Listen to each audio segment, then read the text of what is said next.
গিন্নিমা, গিন্নিমা, কিছু বলবে বাবা? হ্যাঁ গিন্নিমা, আপনি আমাকে চোর ধরতে বলেছিলেন, আমি চোর ধরে ফেলেছি গিন্নিমা। চোর ধরে ফেলেছো? হ্যাঁ গিন্নিমা, নেহাত গ্রামে পুজোর অনুষ্ঠান চলছিল, তাই দুদিন চুপ ছিলাম। গতকালই গ্রামের উৎসব শেষ হয়েছে, তারপর সকাল থেকে ব্যানার্জি বাড়ির উৎসব শুরু করে দিলাম। ব্যানার্জি বাড়িতে আবার কোন উৎসব শুরু হবে গিন্নিমা? ওই বিকাশ যখন বলছে তখন কোনো না কোনো উৎসব তো শুরু হবেই। আপাতত চোর ধরার উৎসব। বিকাশ গিন্নিমা, আপাতত এই 50,000 টাকা আপনি আপনার কাছে রাখুন। এটা কিসের টাকা? কার টাকা? ওটা আপনারই টাকা। আমি আপনার ম্যানেজার বাবুর কাছ থেকে ওই টাকাটা ধার নিয়েছিলাম। এবার আপনি আপনার ম্যানেজার বাবুর কাছ থেকে এ মাসের টাকা পয়সার হিসেবটা জান তো। হিসেব? কিসের হিসেব? ষড়যন্ত্রের হিসেব, বেঈমানির হিসেব, মনুষ্যত্বহীনতার হিসেব। তুমি কি বলছো বিকাশ? আমি তো তোমার কথা কিছুই বুঝতে পারছি না। আরে বাবা, বুঝবে একটু পরে সব বুঝতে পারবে। আগে তো ম্যানেজার বাবুকে এখানে আসতে দাও। যা তো ফুলিয়া, ম্যানেজার বাবুকে কি বল, আমি ডাকছি। আমি এক্ষুনি যাচ্ছি গিন্নিমা। যেতে হবে না রে ফুলিয়া, আমি নিজেই চলে এসেছি। ম্যানেজার বাবু বলুন গিন্নিমা, কেন আপনি আমাকে খুঁজছিলেন? এ মাসের টাকা পয়সার হিসেবটা আপনার সঙ্গে আছে ম্যানেজার বাবু? এ মাসের টাকা পয়সার হিসেব মানে? মা তো কথাটা সরল বাংলা ভাষাতেই বলছে, না বোঝার তো কিছুই নেই। ও হ্যাঁ, তাও তো বটে। তুমি তো আবার বাংলা ভাষাকে বেশি ভালোবাসো। তবে সেদিন মঞ্চে আমার ছেলেকে হিন্দি গান গাওয়া নিয়ে বকলমে অপমানটা না করলেই পারতে। আমি কিন্তু আপনাকে একটা প্রশ্ন করেছি। ও হ্যাঁ, কি যেন বলছিলেন? এ মাসের টাকা পয়সার হিসেব আছে? গিন্নিমা, ওই হিসেবটা আমার কাছেই আছে। হিসেবটা দিন, আমি দেখবো।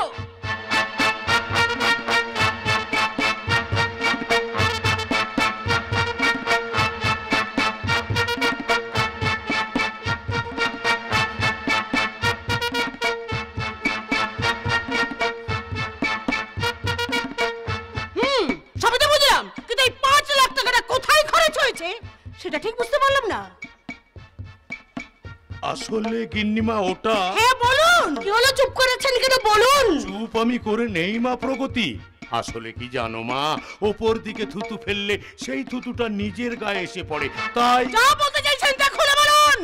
বলতে যখন বলছেন তখন আমি বলছি। বিকাশ আমার কাছ থেকে 5 লাখ টাকা নিয়েছিল, আর ওই 5 লাখ টাকার হিসেব যদি নিতে হয় সেই হিসেবটা বিকাশকেই দিতে হবে। আমি আপনার কাছ থেকে 5 লাখ টাকা নিয়েছি? হ্যাঁ, একদম ভাউচারে সই করে।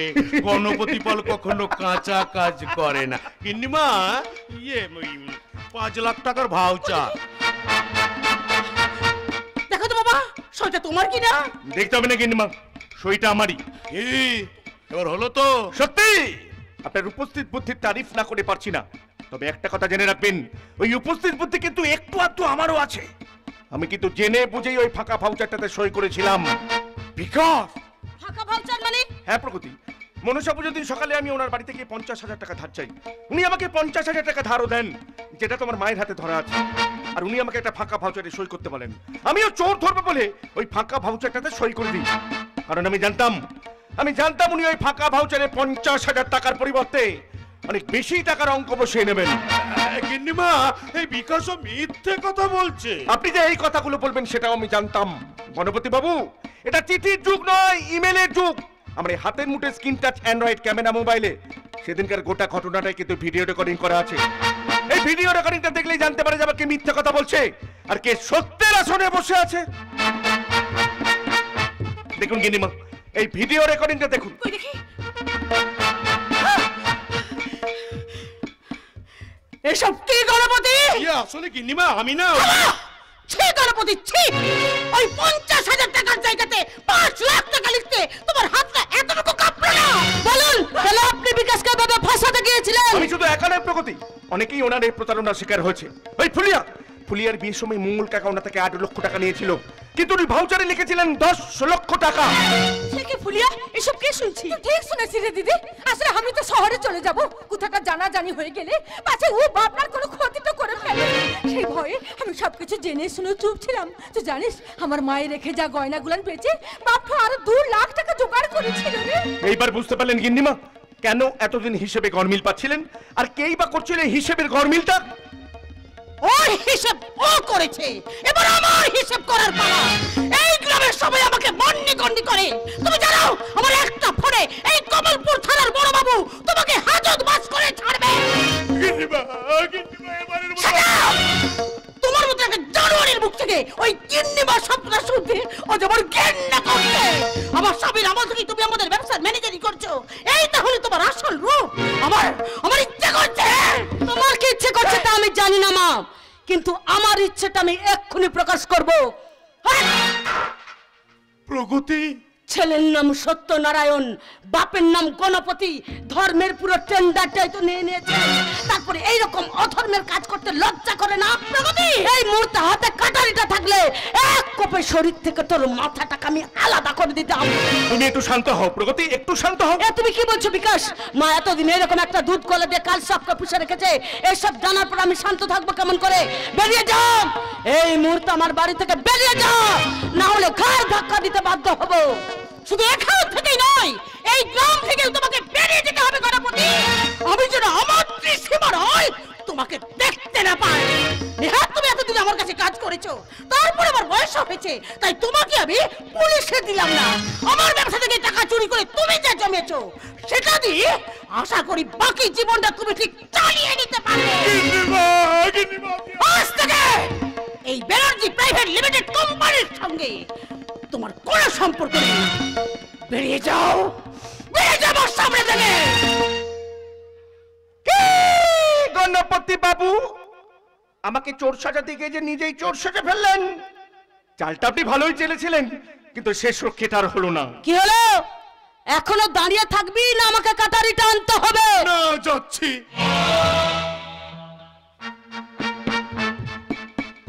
কাজটা কিন্তু ভালো করলি না বিকাশ। আমার বাড়া ভাতে ছাই দিলি, তোর বাড়া ভাত তোর মুখের সামনে থেকে আমি কেড়ে নেব। দেখা তোর সঙ্গে আমার হবে। আমি গণপতি পাল, এমন দেব চল তোর জীবনটা করে দেবো বেহাল।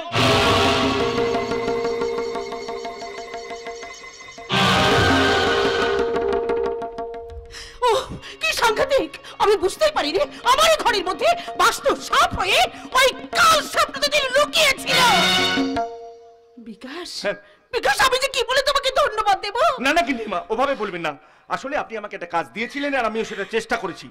ওই গণপতির হাব ভাবটা আমার মোটেও ভালো লাগেনি, তাই তো সন্দেহটা ওর উপরে গিয়ে পড়েছিল। আজ থেকে ব্যানার্জি প্রাইভেট লিমিটেডের ম্যানেজার তুমি। সত্যি সত্যি গিন্নিমা? আগামীকাল আমি নিজে তোমাকে নিয়ে গিয়ে কাছারি বাড়ির বাকি কর্মচারীদের সাথে তোমার পরিচয় করে দিয়ে তোমার চেয়ারটা আমি তোমাকে দেখিয়ে দেবো। বিকাশ, এ তো খুব ভালো কথা মা, কিন্তু মা তুমি যে ওনাকে কি পুরস্কার দেবে বলেছিলে? হ্যাঁ, তাই তো ভাবছি কি কি পুরস্কার দিয়ে যায়, কি কি আচ্ছা আচ্ছা, ওকে কি পুরস্কার দিয়ে যায় বলতো মা? আমি বলি কি গিন্নিমা, তুই তো দিদির বিহাটা দিবার জন্য একটা পাত্রটা খুঁজছিস, তাই পরদেশি বাবুর গলায় দিদিকে ঝুলাই দে না কেন? হুলিয়া, আচ্ছা আচ্ছা, তুই একটা কথা ভাব, যে তোদের সম্পত্তি বাঁচাই দিতে পারে সে তো দিদিকেও। ঠিক ঠিক ঠিক, তুই একদম ঠিক কথা বলেছিস রে হুলিয়া। তা মা প্রগতি, এ বিয়েতে তোর কোনো অমত নেই তো মা? মা, বুঝেছি, আর লজ্জা পেতে হবে না। ঠিক আছে, সামনের মাসে একটা ভালো দিন দেখে তোদের 4 হাত আমি এক করার ব্যবস্থা করছি। গিন্নিমা, আর গিন্নিমা নয়, মা, শুধু মা। এ তুই কি করলি রে ফুলিয়া? সবকিছু জানার পরেও তুই? ঠিকই করছি রে পরদেশি বাবু, দিদি যে তোকে নিয়ে স্বপ্ন দেখছে, যে কটা দিন বাঁচে ওকে সেই স্বপ্নটা নিয়ে বাঁচতে দে না রে। ফুলিয়া, এই তোরা তখন থেকে কি গুজুর গুজুর করছিস বলতো? বল আমাকে বল। আসলে আমি পরদেশি বাবুকে জিজ্ঞাসা করছিলাম ও তোকে ভালোবাসে কিনা। তা তোর পরদেশি বাবু কি বললো শুনি? বললো তোর থেকেও ও তোকে বেশি ভালোবাসে। এবার তোর প্রাণটা খুলে পিরিতের কথা বল। আমি যাই বাক্স গুছাই, আজই আমার বর আমাকে নিয়ে আবার শহরে চলে যাবে। আবার কবে আসবি রে ফুলিয়া? তোদের বিহাতে আসবো বটে।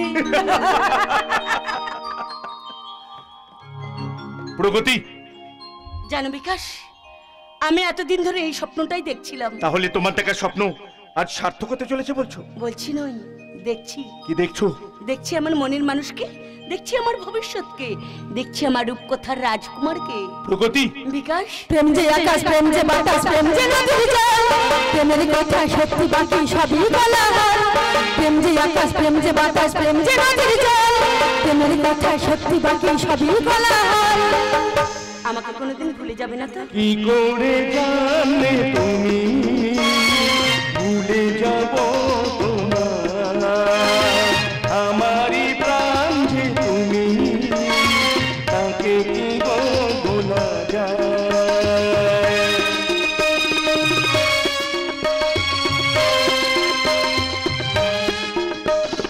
কি করে জানলে তুমি ভুলে যাব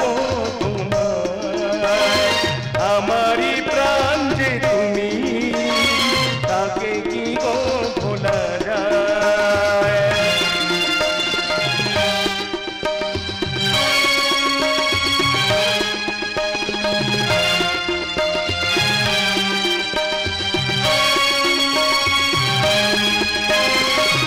আমি যদি মরে যাই, মরণ যদি আসে আসুক, ডুববো তাকে জীবন দিয়ে, ঘুমাই নিতে দেব না তো, ভুলবো চলো আমায় নিয়ে, যখন মরণ পালিয়ে যাবে ভয়েতে যে আমার।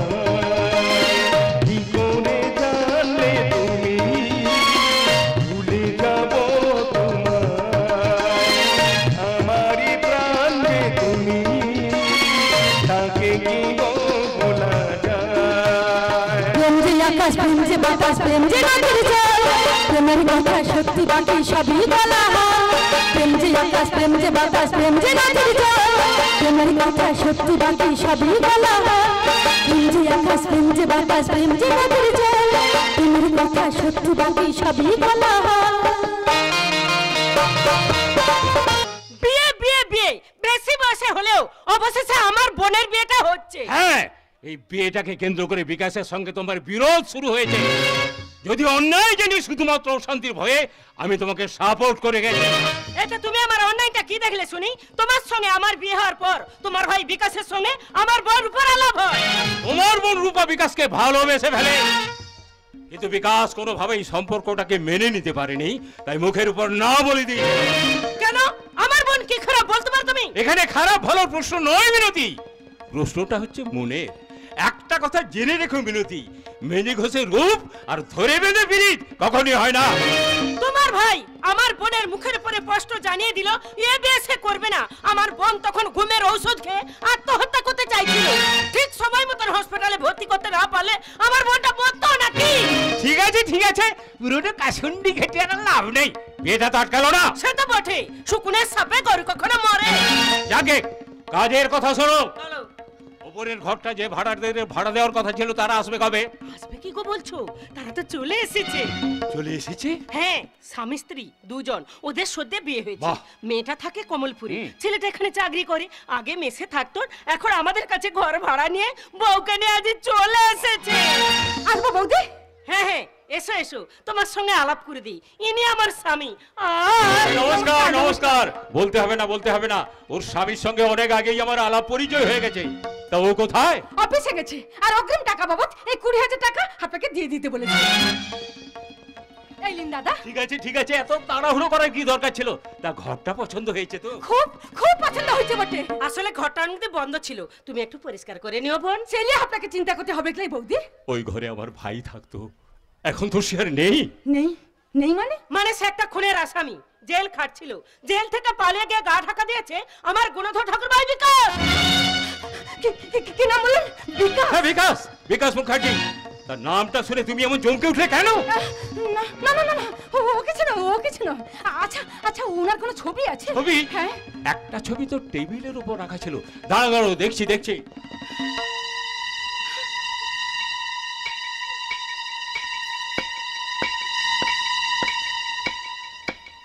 এটা আমাদের বিয়ের সময়কার তোলা ছবি, আমাদের দুজনের মাঝখানে বিকাশ। আমি কাকে দেখছি বটে? এই যে পরদেশি বাবু। কি হলো? তুমি চেনো ওকে? না, আসলে আমি যাকে চিনতাম সে নয় বটে। ভাগ্য ভালো তোমার খুনি আসামির সঙ্গে তোমার আলাপ হয়নি। আচ্ছা উনি কাকে খুন করেছিলেন? না, তাকে আমরা কেউ চিনতাম না। পরে পুলিশের মুখে শুনেছিলাম লোকটার বাড়ি ছিল কমলপুর। কমলপুর? হ্যাঁ, তোমার বাবার বাড়ি কমলপুরে, তাই না? হ্যাঁ। যাকে সব কি গো, টাকাগুলো আমি দাও, আলমারিতে তুলে রাখি। তোমরা কথা বলো, আমি ভেতরে যাচ্ছি। না, আমিও যাই। আমাকে আবার ট্যাক্সি নিয়ে বেরোতে হবে। আপনি বুঝি ট্যাক্সি চালান? হ্যাঁ, শহরের রাস্তায় আমি ট্যাক্সি চালাই। যাকে আমি চলি, কোনো অসুবিধা হলে বলো কিন্তু। আমি কি শুনছি বটে? পরদেশি বাবু জেলখানা আসামি, পরদেশি বাবু মানুষ খুন করেছে। লাই লাই লাই, আমার বিশ্বাস হচ্ছে লাই, আমার বিশ্বাস হচ্ছে লাই। কিন্তু শুধু রে নিজের ভাইয়ের নামে মিথ্যা কথা বলবেন না। কিন্তু আমি এখন কি করব? আমি কি ফলে গিন্নিমাকে সত্য কথা জানিয়ে দিব নাকি দিদিকে? লাই লাই লাই লাই লাই, এই কথা দিদি শুনলে দিদি যে ভেঙে পড়বে। লাই লাই লাই, এই কথাটা এখন কাউকে বলা যাবে লাই। এখন আমাকে চুপ করে থাকতে হবে। কতবার পাতে খাও, হ্যাঁ হ্যাঁ, সময়ের পাতে খাও। না না বিকাশ, দুম করে তো শহরে আসা একদম ঠিক হয়নি। তুই তো এটা ভালো করে জানিস তোকে পুলিশ ধরার জন্য খুঁজে বেড়াচ্ছে। এছাড়া আমার আর অন্য কোনো উপায় নেই রে। প্রগতি আমাকে পাগলের মতো ভালোবাসে, আমিও প্রগতিকে ভালোবাসি। তাই যে করে হোক, যেমন করে হোক, প্রগতিকে আমাকে বাঁচাতেই হবে। বিকাশ, ভালোবাসা মানুষকে অন্ধ করে দেয়, আর তোকেও যা অন্ধ করে দিয়েছে তা আমি স্পষ্ট বুঝতে পারছি। ইন্দ্র, শোন বিকাশ, আমি তোর মুখ থেকে শুনেছি, তুই তো আমাকে একদিন বলেছিলি ওই প্রগতির নাকি ব্লাড ক্যান্সার হয়েছে। আর তুই এটাও ভালো করে জানিস যে ব্লাড ক্যান্সারও একটা পেশেন্টকে বাঁচানো। কথাটা তুই শেষ করিস না, কারণ তোর ওই শেষ কথার অক্ষরগুলো সহ্য করার ক্ষমতা আজ আমার নেই রে ভাই, নেই। বিকাশ, তোর মনের অবস্থা আমি বুঝতে পারছি, কিন্তু তাই বলে সত্যকে তো অস্বীকার করা যাবে না, অস্বীকার করা যাবে না বাস্তবটাকে। কোনটা বাস্তব? আলোর আকাশ থেকে ঝরে পড়বে একটা তারা, কোনটা সত্যি? কুড়িতেই ঝরে যাবে একটা ফুল। না ইন্দ্র না, তা আমি কিছুতেই হতে দেবো না। শোন ইন্দ্র, ঠাকুরপুকুর ক্যান্সার হসপিটালে একজন ভালো ডাক্তারের সন্ধান পেয়েছি, আর তার সাথে কথা বলার জন্য আমি এই শহরে এসেছি। বেশ, আমি সবই বুঝলাম, তোকে আমি আর সান্ত্বনা দেবো না। যা ভালো বুঝিস তুই তাই কর, তবে খুব সাবধান। তুই যে একটা জেল খাটা আসামি, এই কথা যেন কোনোভাবে প্রগতি জানতে না পারে, তাহলে কিন্তু ওকে ধরে রাখা যাবে না। অনেক কিছু অঘটন ঘটে যেতে পারে। তাই বলছি বন্ধু, যা করার করে তাড়াতাড়ি কমলপুর ফিরে যা। Thank you. তোর এই ঋণ আমি কোনোদিনও জীবনে শোধ করতে পারবো না। চলি রে ইন্দ্র।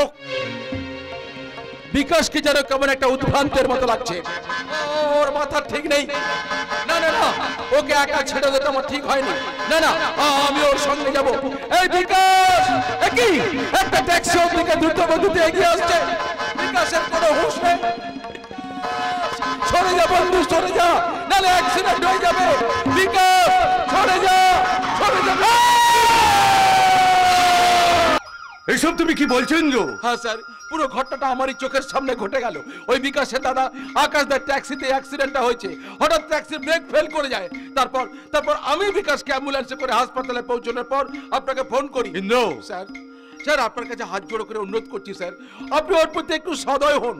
সবসময় আইনের চোখে না দেখে একটু মানবিকতার চোখে দেখুন স্যার। তোমার কি মনে হয় পুলিশের মন বলে কিছু নেই? স্যার, আমি অনেক আগে থেকে জানতাম বিকাশ কমলপুরে আমার দিদির বাড়িতে গা ঢাকা দিয়েছে। আমার ভাগ্নি প্রগতিকে ভালোবাসে। প্রগতি একটা সেলফি আমার ফোনে পাঠিয়েছে, আর বিকাশের সঙ্গে কথা বলার জন্য আজ আমি কমলপুর যাচ্ছিলাম। কিন্তু স্যার একটা কথা, এই সমস্ত ঘটনা যেন কোনোভাবে প্রগতি জানতে না পারে, তাহলে কিন্তু ওকে আর বাঁচানো যাবে না। হোট! হ্যাঁ স্যার, কারণ প্রগতির ব্লাড ক্যান্সার হয়েছে। ও মাই গড! আর সেই ব্যাপারে ডাক্তার ওর সঙ্গে কথা বলার জন্যই তো বিকাশের এই শহরে আসা। আর শহরে এসে অ্যাক্সিডেন্ট। ওর দাদা আকাশ বাবু কোথায়? ডাক্তার ওর সঙ্গে কথা বলছে। এই যে আপনারা এখানে।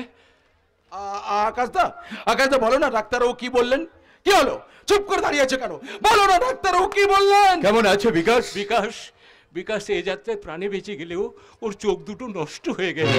মানে বিকাশ অন্ধ হয়ে গেছে। আকাশ বাবু!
তোমায় বাজতেই হবে। মনে রেখো,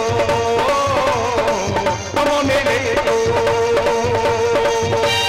যত না দূরে দিলে মাটি ডাকলে তোমায় ধরতেই হবে। ও জেনে রেখো, ও জেনে রেখো, যেমনই নুপুরি হও মাটি ডাকলে তোমায় বাজতেই হবে। মনে রেখো, মনে রেখো।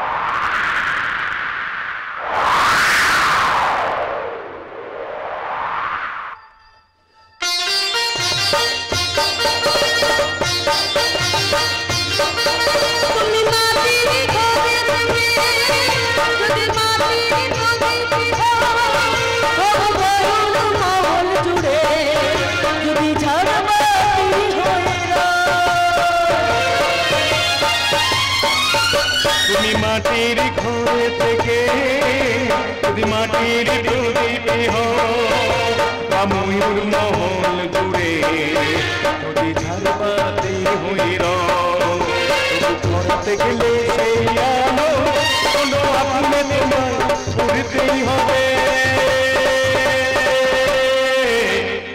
জেনে রেখো, জেনে রেখো, যেমনই নুপুরি হও মাটি ডাকলে তোমায় বাজতেই হবে।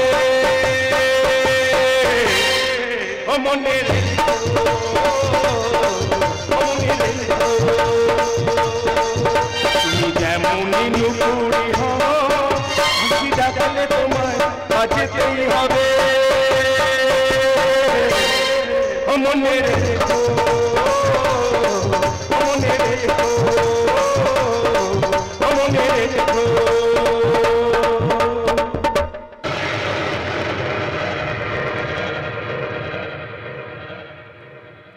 বিকাশ, বিকাশ, বিকাশ!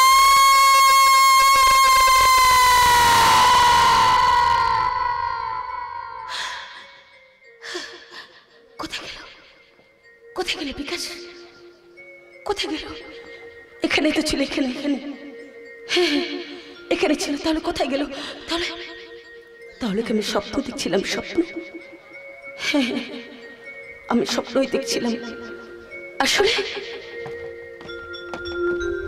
আসলে আমার মনের মনে কোঠায় সবটা জুড়ে শুধু বিকাশ আর বিকাশ। মাত্র কদিনের আলা, তবু তবু মনে হচ্ছে বিকাশের সঙ্গে আমার 7 জন্মের সম্পর্ক। ওকে ছাড়া আমি কিছু ভাবতেই পারছি না। এই আমবাগানে দাঁড়িয়ে দাঁড়িয়ে একা একা কার সঙ্গে কথা বলছিস রে মা? তুমি? হ্যাঁ আমি অফিসে যাচ্ছিলাম, তোকে দেখে এগিয়ে এলাম। বিকাশের কথা ভাবছিস বুঝি? না মা, আসলে বুঝেছি বুঝেছি, আর লজ্জা পেতে হবে না।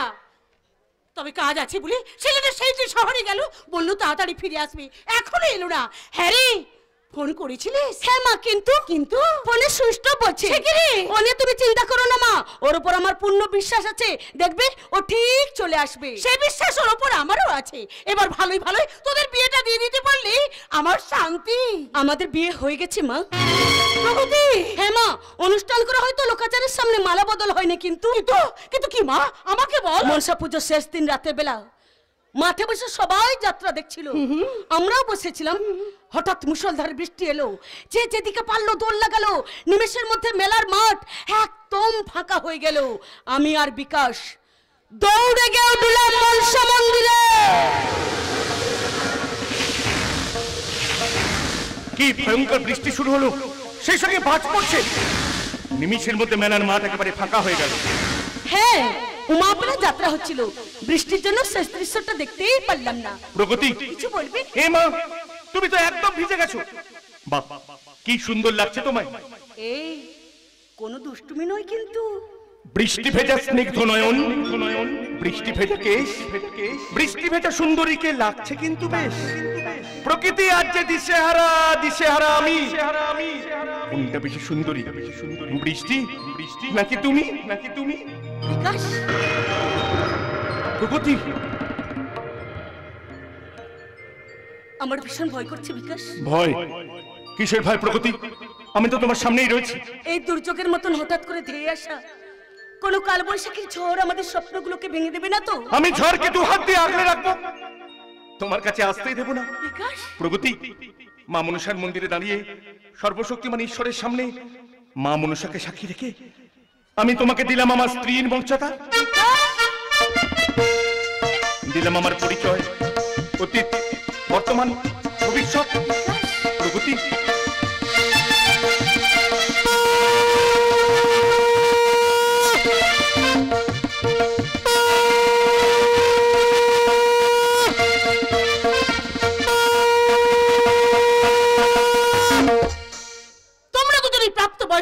তোমাদের সিদ্ধান্তে আমার কিচ্ছু বলার নেই। তবে একটা কথা মনে রেখো মা, মা মনসার সামনে তোমরা যে সিদ্ধান্ত নিয়েছো তা যেন অটুট থাকে। মা, মালাবদল সাতপাকে ঘোড়ার স্মৃতিতে সিঁদুর দান, এইসব আচার অনুষ্ঠানের পরেও আজকাল প্রায় শুনি বিবাহ বিচ্ছেদের কারণে আলাদা হয়ে গেছে কত স্বামী স্ত্রী। কলকাতার আলিপুর ম্যাজিস্ট্রেট আদালতের এজলাসে 2022 সালে শুধুমাত্র ডিভোর্সের মামলা হয়েছে 85%। হিন্দু সনাতনী ধর্মে এইসব আচার অনুষ্ঠানের প্রয়োজন আছে ঠিকই, তবে সবচেয়ে বেশি প্রয়োজন মানসিকতা, বোঝাপড়া, মনের মিলে। সেই মনের দিক থেকে তুই যখন বিকাশকে তোর স্বামী হিসেবে গ্রহণ করে নিয়েছিস, তখন আমিও ওকে আমার জামাই হিসেবে মেনে নিলাম। মা, আমি আসিনি মা, বিডিও সাহেব আমার জন্য অপেক্ষা করছে, আমি আসছি। কেমন খুশি খুশি খুশি, আজ আমি ভীষণ খুশি। এই জানো, আমি যেমন তোমাকে স্বামী হিসেবে মেনে নিয়েছি, তেমনি মাও তোমাকে। কিন্তু তুমি কি গো, একদিনের জন্য শহরে গেলে, এখনো ফিরলে না, ফোনে সুইচ অফ বলছি, আমার চিন্তা হয় না বুঝি? আচ্ছা, আমি যেমন তোমাকে নিয়ে ভাবছি, তেমন তুমিও কি আমাকে নিয়ে ভাবছো? নিশ্চয়ই ডার্লিং, আজ থেকে তুমি আমার ভাবনার বিষয়।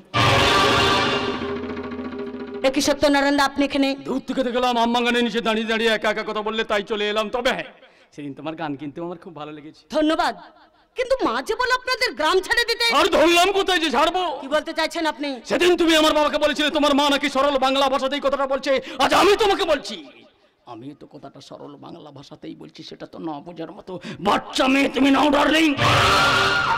মুখ সামলে কথা বলুন সত্যনারায়ণ। আস্তে, একদম চিৎকার করো না, একদম চিৎকার করো না। মনে রেখো, এই এলাকাটা কিন্তু আমার। এলাকা তো কুকুরদের হয়, বাঘিনী যেখানে দাঁড়ায় এলাকাটা তার হয়ে যায়। আর তুমি যদি বাঘিনী হও, আমি তাহলে সার্কাসের রিং মাস্টার।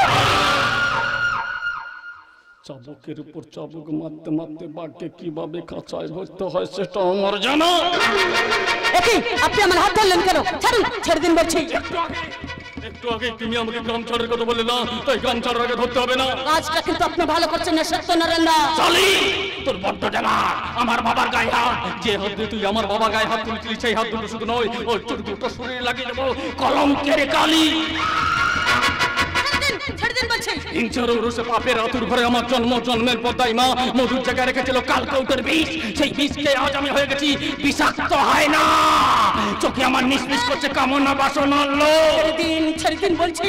আজকে তোকে আমার হাত থেকে কেউ বাঁচাতে পারবে না রে প্রগতি। ওর তুই শরীর থেকে একটা একটা করে পোশাক খুলে নিয়ে আমি তোকে করবো আমার মগের শিকার। এখন বল, সে তুই আমার কাছে শুবি না শালি জোর করে শোনাতে হবে? কি বলেছিলিস? ছাড়ার আগে তুই আমাকে ধরবি। আরে তুই কি ধরবি না জানো? আর এবার তোকে ধরবো তো আমি। আমার হাত ধরার মতো সাহস তোর হলো কোথা থেকে? আমার সম্মানহানি করার সাহস তুই পেলি কোথা থেকে? এই শালা জানিস, এই গ্রামের সবাই আমাকে বলে রংবাজ, কিন্তু তুই বোধহয় আমার রংবাজটা দেখিসনি। দেখবি এবার দেখাবো তোকে আমার রংবাজি। আগুনে হাত দিয়েছিস, হাত তো তোর পূর্বে।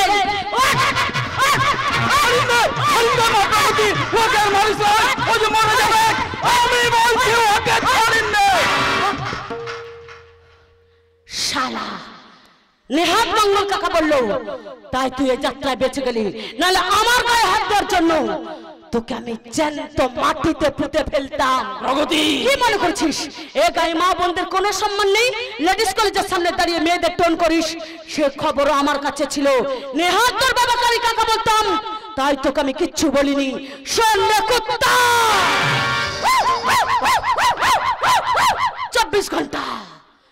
24 ঘন্টার মধ্যে গ্রাম তুই ছেড়ে দিবি, মনে রাখিস।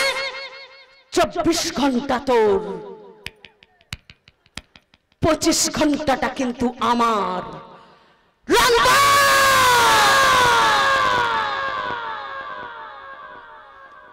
আমি এই কমলপুরের রংবাজ।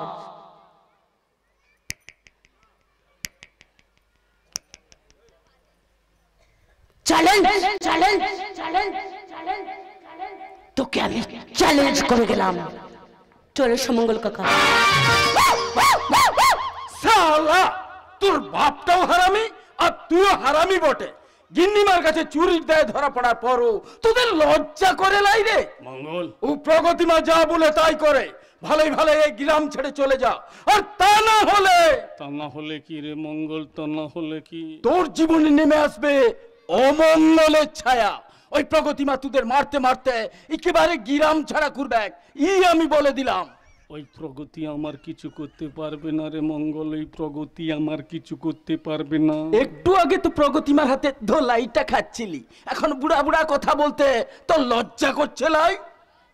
ওটা ঢোলাই নয় রে মঙ্গল, ওটা ঢোলাই নয়। প্রগতি আমাকে ভালোবেসে 2-4টে কিল চড় লাথি উপহার দিল, আর আমি প্রগতিকে ভালোবেসে উপহার দেব।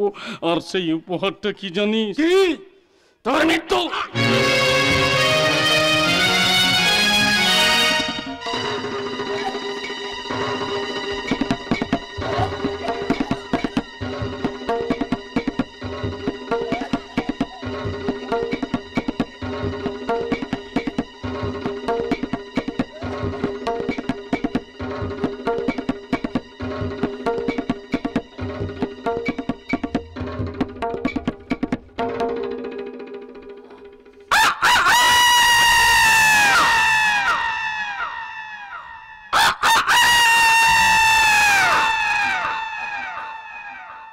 কক ফাইট দেখেছিস মঙ্গল? কক ফাইট যাকে বলে মুরগ লড়াই, সেই মুরগ লড়াইয়ে তুই হেরে গেছিস মঙ্গল, সেই মুরগ লড়াইয়ে তুই হেরে গেছিস।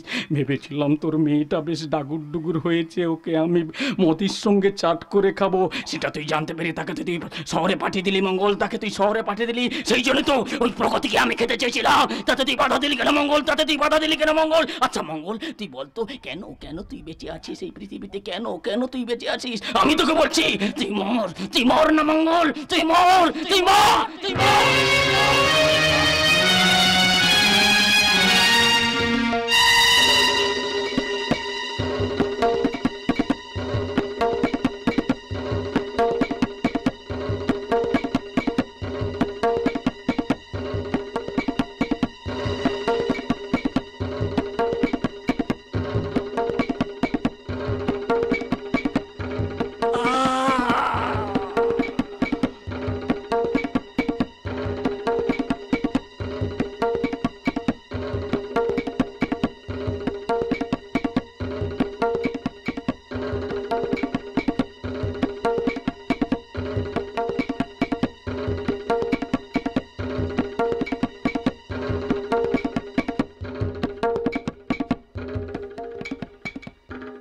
বলেছিলিস মঙ্গল আমার জীবনে নাকি অমঙ্গলের ছায়া নেমে আসবে, এখন দেখলি তো অমঙ্গলের ছায়াটা কার জীবনে নেমে এলো।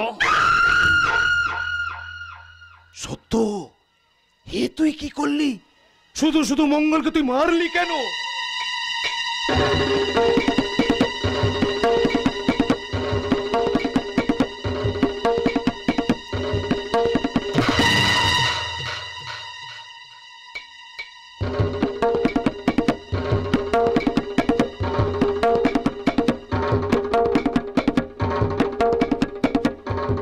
কি করব, আমার যে মাথাটা গরম হয়ে গিয়েছিল। মারবো টেনে এক চড়। তার মানে তোর মাথা গরম হয়ে গেলে যখন তখন যাকে তাকে মেরে ফেলবি, এরপরে তো আমাকেও কোনোদিন সত্য? তোমাকেও আমি মেরে দেব। সত্য? আমি যে হাই প্রেসার রোগী, আমার প্রেসারটা যখন বেড়ে যায় তখন রক্তটা মাথার উপরে উঠে যায়, আর সেই রক্তটা চোখ মুখ কান দিয়ে বেরিয়ে আসতে চায়, আর যখন না বেরোতে পারে তখনই আমি তাকে। শান্ত হ খোকা, তুই শান্ত হ। মানে আমি বলছিলাম কি, এই মঙ্গলের খবরটা জানাজানি হবার আগে চল আমরা অন্য কোথাও পালিয়ে যাই। আমাদের যা আছে 3 পুরুষ বসে খেলেও শেষ হবে না। ভয় পাচ্ছে বাবা? সত্য? সেই জন্য পালিয়ে যেতে চাইছো? সত্য? সারা জীবন অধর্মের নামাবলী গাই দিয়ে আজ ধর্মের গান গাইতে চাইছো বাবা? আমি খেলতে মাঠে নামি জিতার জন্য, হারার জন্য নয়। এতদিন তুমি খেলছো, জিততে পারোনি, সেই জন্য তো ওই ব্যানার্জি বিলা থেকে মাথা নিচু করে চলে এসেছো। এবার তুমি আমাকে খেলতে দাও বাবা, এবার তুমি আমাকে খেলতে দাও। ওই ব্যানার্জি বিলাটাকে আমি ধুলোর সঙ্গে মিশিয়ে দেবো। ওই প্রগতি এখনো আমার আসল রূপটা দেখেনি, এবার দেখবে। আয়নার আগুন ঝরাছো,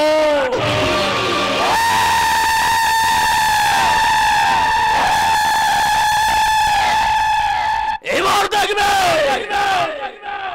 কুমিরের রক্ত লাগানো ধারালো দাঁত।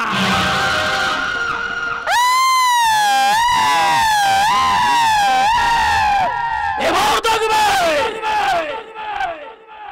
বকুড়ো সাপের নীল হয়ে যাওয়া বিষ।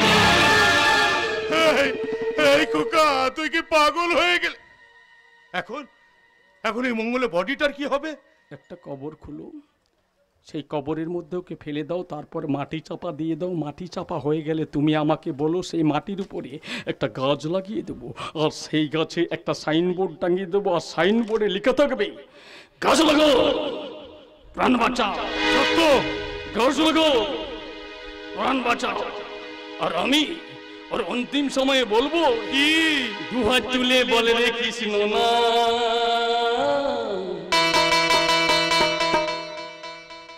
পূর্বের তোর সকল মনস্কার। হরি বল, হরি বল।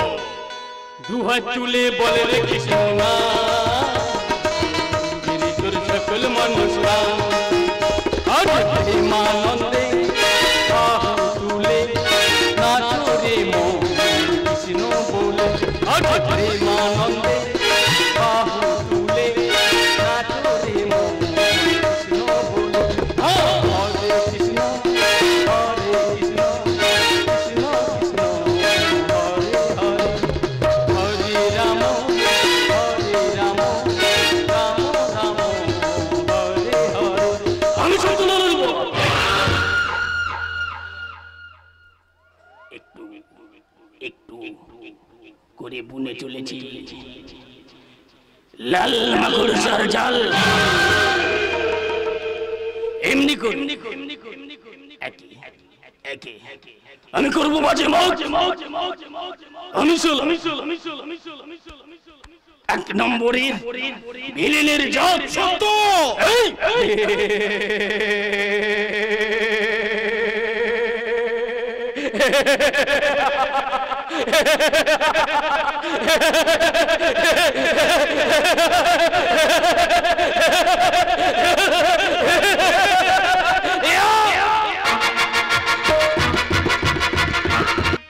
হাসছে হাসছে হাসছে হাসছে আমার নিয়তি, আমার দিকে তাকিয়ে বিদ্রুপের হাসে হাসছে, আর নীরবে নিবৃতে নিঃশব্দে কাঁদছে আমার ভাগ্য, আমার ভবিষ্যৎ। বিকাশ, বলতে পারো বৌদি, কেন কেন আমার সঙ্গে ঘটলো এমন ঘটনা? দেখ, যাহার হয়ে গেছে, এখন বল তুই কি করবি? আমি? হ্যাঁ তুমি কি এখন থেকে এখানেই থাকবে? বৌদি, হ্যাঁ মিনতি, বিকাশ এখন থেকে এখানেই থাকবে। তুমি বলছো যে হ্যাঁ আমি বলছি, শুধুমাত্র নিজের স্বার্থ রক্ষার জন্য বিকাশের সঙ্গে তোমার বিরোধ শুরু হয়েছিল, সাংসারিক কলহের জন্য আমি কোনো প্রতিবাদ করিনি, কিন্তু আজ আমি বলছি তোমার প্রাণে কি একটু মায়া মমতা বলে কিচ্ছু নেই। এই অবস্থায় বিকাশ কোথায় যাবে? দাদা, বাবা মারা যাওয়ার পর যেটুকু টাকা পয়সা ছিল তা তোর আর আমার মধ্যে ভাগাভাগি হলো। ব্যবসা করার জন্য তুই তোর ভাগের টাকাটা আমার হাতে দিয়ে দিলি, আমিও সেটা হাত পেতে নিয়ে একটা ট্যাক্সি কিনলাম, আর সেই ট্যাক্সিতেই থাক না দাদা, থাক না। আমার ভাগ্যে যা আছে তা তো হবেই। অদৃষ্টকে তুমি খণ্ডাবে কেমন করে? খুব তো বড় মুখ করে বললে ঠাকুর এখানে থাকবে, কিন্তু থাকবে কোথায়? ফুলিয়ার মুখ থেকে আমি সব কথা শুনেছি বৌদি। আমার ঘরটা তোমরা ফুলিয়াদের ভাড়া দিয়েছো। তোমরা কোনো চিন্তা করো না গো, ওই সিঁড়ির তলাটা তো খালি পড়ে আছে, সেখানেই না হয় আমি। এই তো কি বলছিস পরদেশি বাবু, ও সিঁড়ির তলাতে? চিন্তা করিস না রে, ওখানে থাকতে আমার কোনো অসুবিধা হবে না। আমার তো চেনা ঘর, চেনা পথ, শুধু পৃথিবীটাই আছে অচেনা। পরদেশি বাবু, না, তোমাকে আমি সিঁড়ির তলায় থাকতে দেব না। তুমি কি বলছো বিনোদী? ঠিকই বলেছি, আমার বোনকে কেন্দ্র করে ঠাকুরপার সঙ্গে বিবাদ হয়েছিল ঠিকই, কিন্তু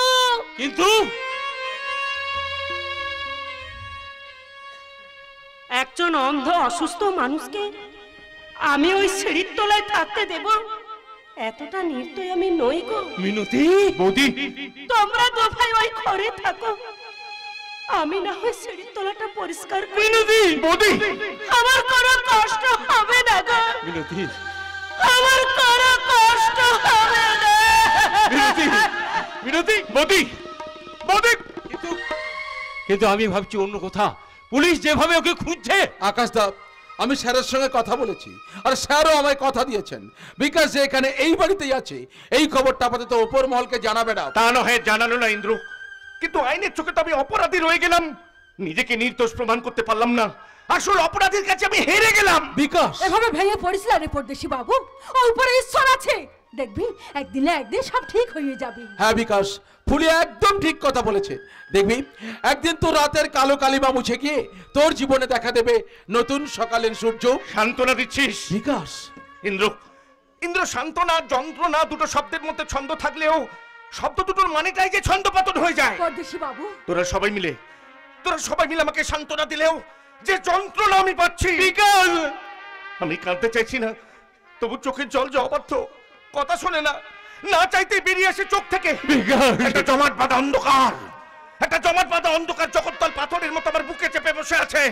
মাথার মধ্যে হচ্ছে অসহ্য যন্ত্রণা, আমার নিঃশ্বাস নিতে কষ্ট হচ্ছে, একটা ব্যথা, একটা কষ্ট আমাকে কুড়ে কুড়ে খাচ্ছে। ওরে বিকাশ, তোর ব্যথায় ভরা কথাগুলো আমি বুঝতে পারছি, কিন্তু ওই কিন্তু শব্দটাই তো বারবার আমার জীবনে দেখা দিয়ে আমাকে থামিয়ে দিয়েছে। লেখাপড়া শিখে চেয়েছিলাম একটা চাকরি করে স্বাভাবিক জীবন যাপন করবো, কিন্তু চাকরি পেলাম না। রাতের অন্ধকারে কোনো একজন আততায়ী একজন অচেনা মানুষের প্রাণ কেড়ে নিল। চেয়েছিলাম তাকে বাঁচাতে, কিন্তু তাকে বাঁচাতে পারলাম না। আমি আসামি নই, কিন্তু আসামির কাঠ করে দাঁড়াতে হলো আমাকে। নিজেকে নির্দোষ প্রমাণ করার জন্য পালালাম। দেখা হলো প্রগতির সঙ্গে, ভাবলাম জীবনে বাঁচার নতুন রাস্তা পেলাম আমি, কিন্তু শব্দটা আবার আমার সামনে এসে দাঁড়ালো। হাতে এসে পড়লো প্রগতির ব্লাড ক্যান্সারের রিপোর্ট। ওকে বাঁচাতে শহরে এলাম, কিন্তু চুপ কর ওরে বিকাশ, তুই চুপ কর।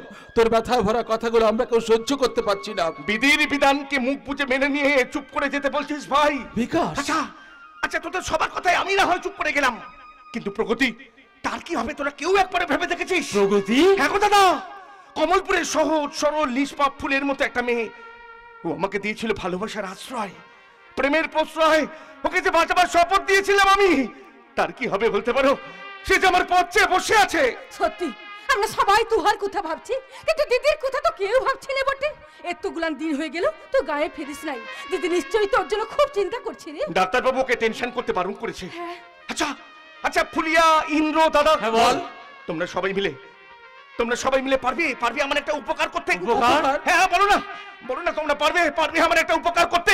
বললা পরদেশি বাবু, কি করতে হবে? অভিনয়। তোকে আমার সঙ্গে অভিনয় করতে হবে রে ফুলিয়া। অভিনয়?